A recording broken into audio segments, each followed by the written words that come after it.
Hari ini kita akan belajar kembali kebenaran firman Tuhan, Bapak Ibu. Buka bersama saya di kitab Daniel pasal yang pertama. Mulai ayat yang pertama. Pada tahun ketiga pemerintahan Yoyakim, Raja Yehuda, datanglah Nebukadnezar, Raja Babel ke Yerusalem, lalu mengepung kota itu. Tuhan menyerahkan Yoyakim, Raja Yehuda, dan sebagian dari perkakas-perkakas di rumah Allah ke dalam tangannya. Semuanya itu dibawa ke tanah Sinear, ke dalam rumah dewannya. Perkakas-perkakas itu dibawa ke dalam perbendaharaan dewannya.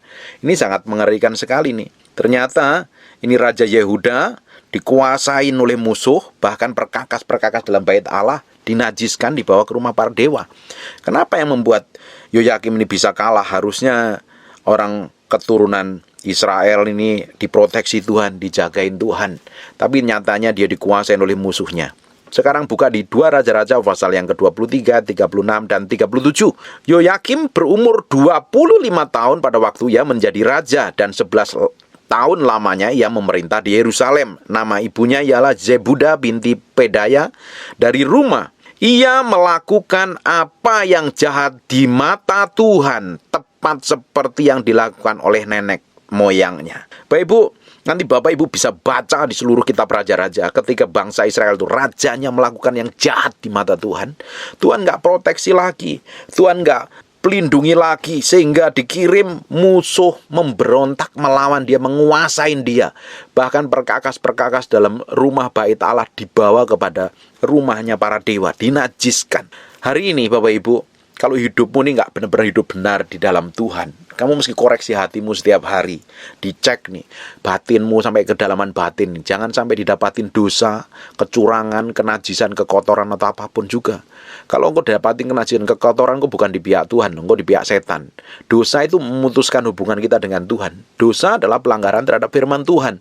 Dosa membuat hubungan kita dengan Tuhan itu putus, sehingga tidak ada perlindungan lagi, tidak ada proteksi ilahi lagi, sehingga setan bisa kuasai dan gagain kita. Setiap raja-raja Yehuda, raja-raja Israel melakukan kejahatan dan melakukan yang jahat di mata Tuhan, Tuhan bangkitkan musuhnya. Hari ini Tuhan gak bangkitkan musuhmu seperti manusia. Musuhmu bukan manusia, musuhmu adalah roh jahat di udara. Setan yang akan kuasain kamu. Hari ini setan mengaum-ngaum seperti singa yang akan menelan. Yang dicari siapa? Cari orang yang tidak berkenan di hadapan Tuhan. Orang yang hidupnya tidak dalam ketetapan ilahi. Sehingga setan bisa kuasain, gagahi, jerat begitu rupa, akhirnya dibinasakan. Nanti kalau setan kuasai dan gagahin hidupmu, jangan salahkan Tuhan. Koreksi diri dan bertobat balik kepada Tuhan. Coba dicek masing-masing sampai hari ini. Engkau mengalami apa hari ini? Kacau, berantakan, trouble dalam keluargamu, dalam bisnis, dalam usahamu. Coba dicek, dibawa ke dalam hadirat Tuhan. Selama ini ada yang salah apa enggak? Apa benar-benar diizinkan Tuhan?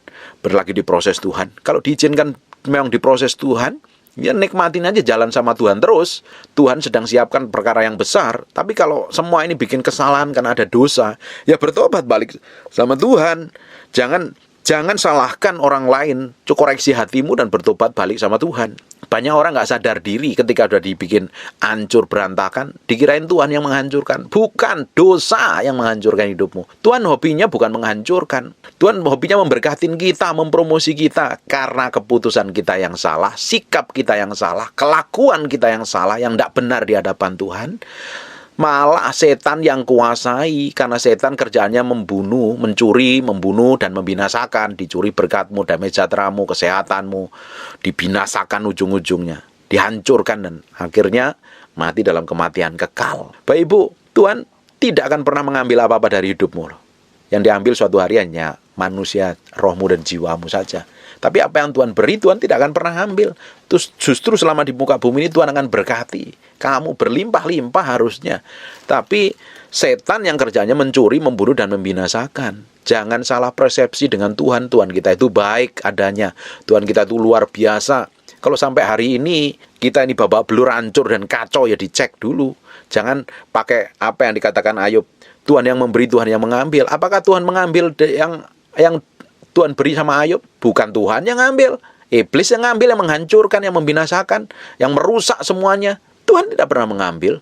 Tapi justru karena diizinkan Tuhan, makanya iblis bisa mengambil. Hari ini, kalau ada sesuatu yang tidak benar dalam kehidupan kita, apapun itu, ya bertobat balik sama Tuhan. Nah, Raja Yehuda Yoyakim ini dikuasain oleh Nebukadnezar karena dia hidup jahat di mata Tuhan, melakukan apa yang jahat di mata Tuhan. Jangan pernah beri celah sama iblis, jangan pernah beri celah sama setan. Koreksi, cek sampai kedalaman batinmu ini, sampai kedalaman batinmu yang terdalam. Harus dicek, harus transparan di hadapan Tuhan. Setiap hari kita mesti datang kepada Tuhan.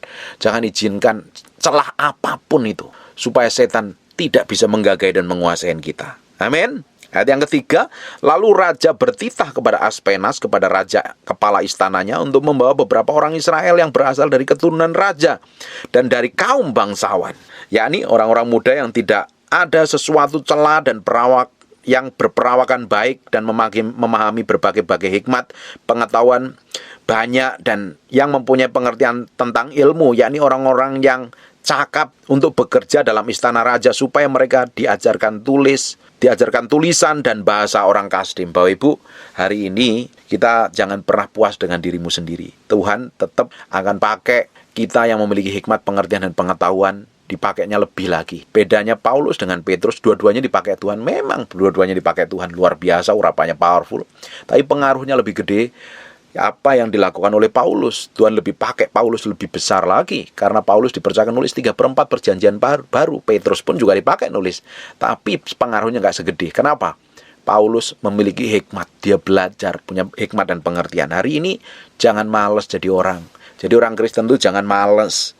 Harus belajar. Kalau perlu yang muda-muda sekolah sampai tinggi. Kalau nggak punya biaya untuk sekolah sampai tinggi, belajar. Belajar kan nggak harus di tempat sekolahan atau di universitas. Kalau nggak punya duit, memang kepepet nggak punya duit ya, belajar terus. Dengan buku-buku, dengan pengetahuan, dengan apapun juga. Pelajarin terus sampai hari ini pun. Juga saya harus tetap belajar setiap hari, belajar merenungkan firman, belajar banyak hal, belajar banyak hal. Saya suka baca. Saya senangnya saya itu orang yang suka baca, suka belajar tentang banyak hal yang baru. Saya ingin pelajarin banyak hal. Dan hari ini banyak orang males baca buku. Banyak toko buku Kristen bangkrut. Karena apa? Orang Kristennya malas baca buku. Orang Kristen sekarang mulai banyak nonton media sosial yang nggak ada penting-pentingnya. Kurangi nonton yang nggak penting-penting. Yang ada hikmat, pengertian, dan pengetahuannya itu bagus. Pelajarin terus. Hari ini yang anak-anak muda, kalau orang tuamu ada uang dan mau menyekolahkan tinggi, sekolah setinggi mungkin. Ada beberapa orang yang kurang beruntung, orang tuanya masih sederhana, kamu tetap belajar. Bapak-bapak, ibu-ibu yang sudah ada umur di atas 40 tahun, tetap belajar. Orang yang memiliki hikmat itu tetap dipakai Tuhan. Akhirnya apa ini? Perhatikan yang baik. Lalu ayat yang ketiga, lalu raja bertitah kepada Aspenas, kepala istana. Kepala istananya diperintahkan untuk membawa beberapa orang Israel yang berasal dari keturunan raja dan kaum bangsawan. Kenapa kok dipilih dari keturunan raja dan kaum bangsawan? Karena mereka diajarin etika dan tata krama. Maka jadi orang Kristen memiliki karakter bangsawan. Harus etikanya, cara ngomongnya, sopan santunnya itu ada. Jangan sembarangan untuk jadi orang Kristen loh. Seperti orang yang gak punya pendidikan. Ngomong ngaco, ngomong sembarangan, tingkahnya ndak elegan banget. Ini tetap loh, dipilih keturunan raja dan kaum bangsawan. Bukankah kita ini adalah anak-anak raja? Kita ini adalah kaum bangsawan kerajaan Allah. Harusnya kita memiliki karakter bangsawan kerajaan Allah. Kita ini sebagai anak-anak raja harusnya memiliki karakter bangsawan kerajaan Allah. Jangan karakternya orang memiliki etika, tata krama. Ngomong serakah kalau makan tuh, waduh, kelihatan rakusnya bukan main. Etika kalau diajak makan orang juga harus punya etika. Di rumah makan setengah kenyang, biar nggak kelihatan rakusnya, memanfaatkan orang lain. Kalau ditraktir orang, jangan kelihatan memanfaatkan orang yang mentraktirnya. Kalau cara ngomong, cara duduk, cara berpakaian, cara bersikap pun, kita ini harusnya seperti anak-anak kerajaan Allah. Bukan seperti anak-anak berandalan yang liar ngawur, nggak punya tata krama dan etika itu. Orang nggak akan tertarik kalau kita ini sembarangan, kumuh, kotor, kumel, kucel, terus omongannya kasar, omongannya kotor, nggak menghargai orang lain. Orang nggak tertarik. Harusnya hidup kita ini semakin hari semakin menarik di hadapan Tuhan. Nah, akhirnya apa? Kepala istana ini memilih keturunan bangsawan, karena orang bangsawan itu pasti dididik, diajarin, punya etika, punya pendidikan dibanding dengan orang-orang yang bukan bangsawan. Kita ini adalah, hari ini adalah posisi kita adalah bangsawan kerajaan Allah, kita adalah anak raja. Makanya kita harus memiliki gaya hidup seperti para bangsawan kerajaan Allah. bukan seperti para berandalan gerombolan penyamun. Amin. Yakni orang-orang muda yang tidak ada sesuatu celah. Dipilih orang yang nggak celah.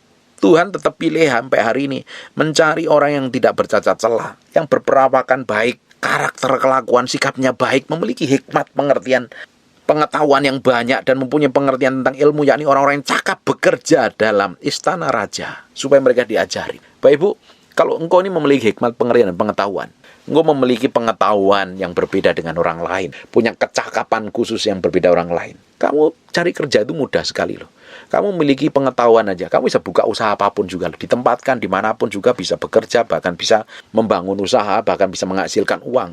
Tapi banyak orang Kristen malas belajar, karena mentang-mentang semuanya karena sudah disediakan Tuhan, malas belajar, yang kamu nggak diberkatin Tuhan. Orang yang bekerja, rajin bekerja, memiliki hikmat, cakap untuk bekerja. Nih, orang Kristen harus cakap nih. Pendeta pun juga harus cakap bekerja nih. Jangan melorotin uang persembahan terus. Dipaksa jemaat memberikan persembahan ini, persembahan itu, persembahan ono. Akhirnya apa? Pendetanya hanya untuk memetik persembahan, hidup dengan persembahannya. Engkau pakai hikmat, pengertian. Kalau waktumu lebih banyak, nggak banyak ngurusin pelayanan, ya buka usaha atau apapun juga. Jangan mengharapkan belas kasihan dari orang lain. Pendeta pun juga harus memiliki hikmat, pengertian, dan pengetahuan. Harus rajin bekerja gitu loh. Kecuali memang pelayanannya full, nggak ada waktu, ya setia dengan pelayananmu. Dari pelayananmu tuh engkau diberkatin Tuhan. Jangan juga minta belas kasihan orang, manfaatin persembahan terus saja. Hidup nggak akan jadi berkat loh, malah jadi batu sandungan. Kita harus cakap bekerja nih. Anak-anak Tuhan harus memiliki hikmat, pengertian, cakap bekerja. Kalau hari ini yang nggak dapat pekerjaan, karena apa? Kamu nggak cakap bekerja dan nggak memiliki hikmat, pengertian, dan pengetahuan. Tapi kalau di dalam diri kita ada hikmat, pengertian, pengetahuan, ada kecakapan khusus, kita tuh ditempatkan dimanapun saja, kita tuh bisa bekerja loh. Kita bisa mendapat pekerjaan yang baik. Bahkan kita memiliki tanggung jawab yang baik. Pasti dipromosi, nggak mungkin nggak. Dan kalau males kerja sedikit, ngeluh, capek, ngedumel, gak ada tanggung jawabnya, siapa yang memberkati? Tuhan tuh berkatin kita melalui apa yang Tuhan percayakan melalui hidup kita, pekerjaan tangan kita. Tuhan tuh berkatinya dari sana. Tuhan berkatin kita dari apapun yang kita kerjakan oleh tangan kita. Tuhan bisa buka jalan, Tuhan bisa promosi, Tuhan bisa tinggikan. Dilarang keras orang Kristen malas, harus rajin, harus belajar terus, memiliki hikmat, pengertian, pengetahuan. Dan raja, ayat yang kelima, menetapkan bagi mereka pelabur setiap hari dari santapan raja dan di anggur yang biasa diminumnya. Mereka harus dididik selama 3 tahun, dan sudah itu mereka harus bekerja pada raja. Tetap aja, sekalipun dia dibawa ke jadiin budak di Babel, tetap dia dapat posisi yang terhormat, duduk dalam lingkungan raja. Dididik lagi, diajarin terus. Di antara mereka ada juga beberapa orang Yehuda, yakni Daniel, Hanaya, Misael, dan Azaria. Pemimpin pegawai istana itu memberi nama lain kepada mereka. Daniel dinamai Belteshazzar, Hanaya dinamai Sadrak, Misael dinamai Mesak, dan Azaria dinamainya Abednego. Ini adalah orang-orang pilihan. Selalu yang muncul di dalam Alkitab adalah orang-orang yang penting menurut kerajaan Allah. Orang yang penting. Ternyata kalau kita ini mau penting di kacamata Tuhan, di pemandangan Tuhan, kita harus beda dengan orang yang lain. Kita harus memiliki hikmat, pengertian, dan pengetahuan. Kalau engkau pingin dipandang berbeda oleh kacamata Tuhan dan diangkat promosi, ya kamu harus bayar harga lebih di hadapan Tuhan. Jangan hidup sama dengan orang-orang dunia. Jam doamu sama dengan orang yang lain. Bayar hargamu, hidup dalam ketaatan kekudusan sama dengan orang lain. Kita harus lakukan yang beda. Semua nama yang tertulis di Alkitab itu melakukan hal yang berbeda. Kita akan pelajarin terus. Ayat yang ke-8, Daniel berketetapan untuk tidak menajiskan dirinya dengan santapan raja dan dengan anggur yang biasa diminum raja. Dimintanyalah kepada pemimpin pengawal istana supaya tidak usah menajiskan dirinya. Harus menguduskan dirinya dari semua kenajisan.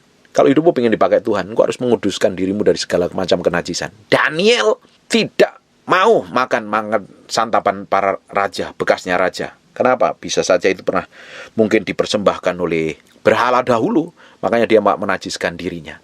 Tidak heran Daniel sama teman-teman ini menjadi orang yang berbeda.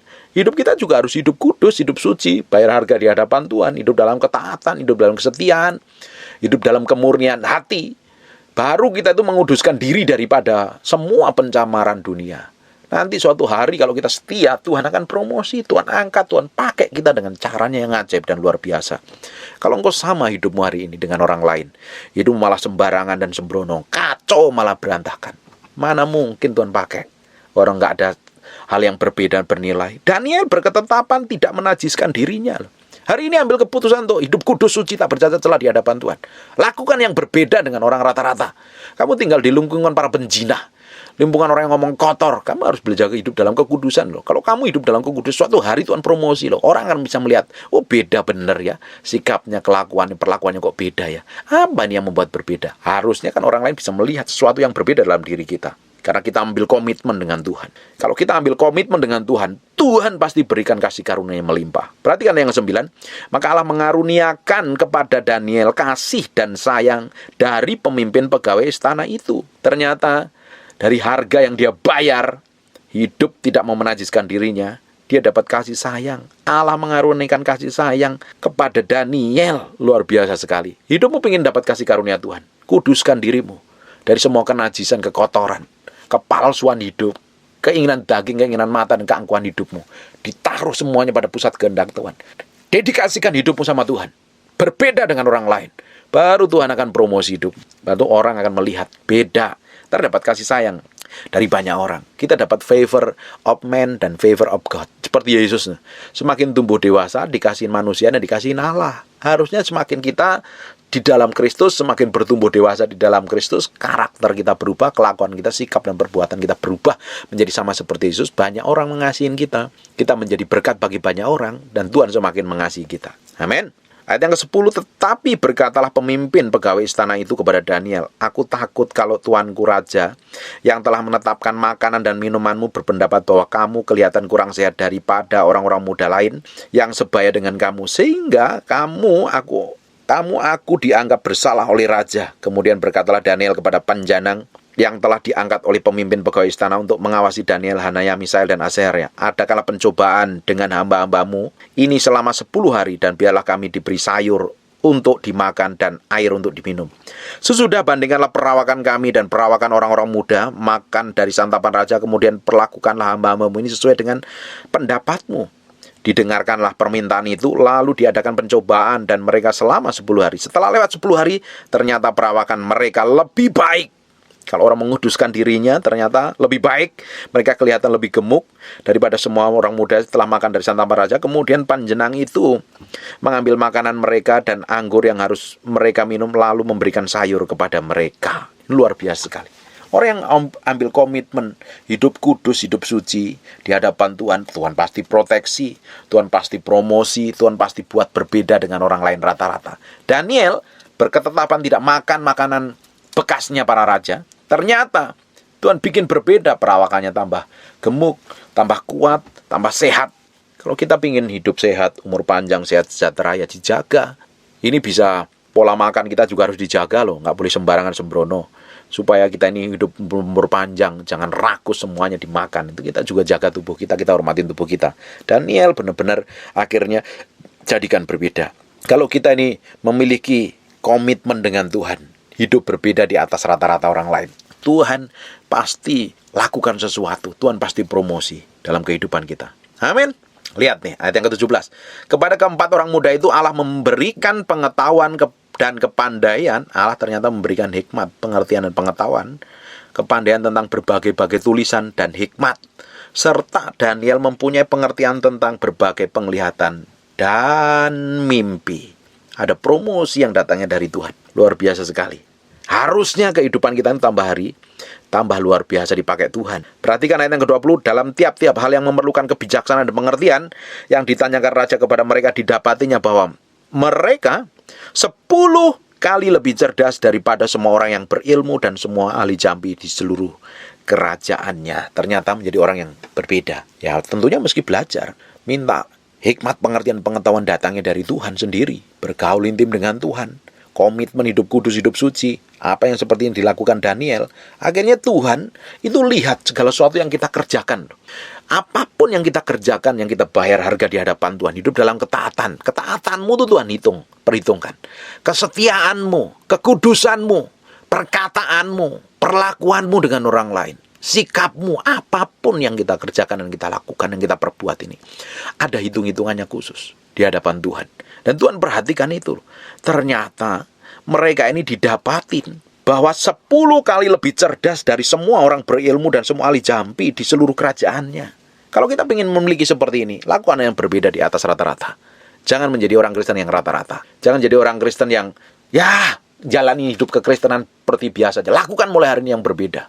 Maka Tuhan akan promosi dalam hidupmu. Tuhan akan berkati pekerjaan tanganmu. Tuhan pakai hidupmu secara luar biasa. Kalau jadi hamba Tuhan yang berbeda itu. Cara khotbahmu berbeda, jam doamu juga harus berbeda. Mungkin hamba Tuhan lain berdoa 2 jam, kamu bisa berdoa 6 jam sehari. Karena kita memang dedikasikan untuk melayani untuk Tuhan. Kenapa kita nggak bisa berdoa berjam-jam di hadapan Tuhan? Supaya kita semakin tenggelam dalam hadiratnya, mati daging, pikul salib, sangkal diri. Diurapi, diberikan hikmat, pengertian, kuasa, otoritas. Perkataan kita, khotbah kita mempengaruhi banyak orang. Hidupnya diubahkan dalam hadirat Tuhan. Harus kita lakukan lebih di atas rata-rata. Kalau kita jadi ibu rumah tangga, lakukan jadi ibu rumah tangga yang berbeda di atas rata-rata itu. Hidup takut akan Tuhan. Tanggung jawab atas semua pekerjaan rumah tangga, hormat sama suamimu, mengelola keuangan dengan baik, kata-katamu manis, mendidik anak-anakmu dengan luar biasa. Jadi suami pun juga suami yang berbeda di atas rata-rata. Sayang sama istrinya, setia. Mungkin orang lain teman-temanmu nggak setia. Dia bisa selingkuh, dia punya simpenan, mungkin dia pergi ke panti pijat dan lain sebagainya. Tapi kita hidup kudus, hidup suci, dan kita sayang banget dengan pasangan hidup kita. Harus lakukan yang berbeda. Ketika kita melakukan yang berbeda di atas rata-rata, Tuhan pasti perhitungkan semuanya. Tuhan pasti promosi dan Tuhan pasti proteksi hidup kita. Hidup kita akan menikmati damai sejahtera yang abadi dan kekal. Apa saja yang kita kerjakan Tuhan berkati. Bahkan hidup kita memberi dampak pada orang lain. Membawa semakin orang itu dekat dengan Tuhan. Lakukan mulai hari ini sesuatu yang berbeda di atas rata-rata. Seperti yang dilakukan Daniel, Misael, Azaria, Hananya. Ini orang yang berbeda ini. Sikapnya berbeda. Apa yang dilakukan berbeda. Komitmennya berbeda. Tidak heran dia dipromosi. Amin. Jangan berhenti sampai sini. Terus jalan sama Tuhan. Kita lakukan sesuatu yang lebih di atas rata-rata. Tuhan akan bikin breakthrough dan terobosan dalam hidupmu. Keluargamu akan mengalami breakthrough, pekerjaan mengalami breakthrough, pelayananmu akan mengalami breakthrough dan terobosan. Bangun sesuatu bersama Tuhan di atas rata-rata.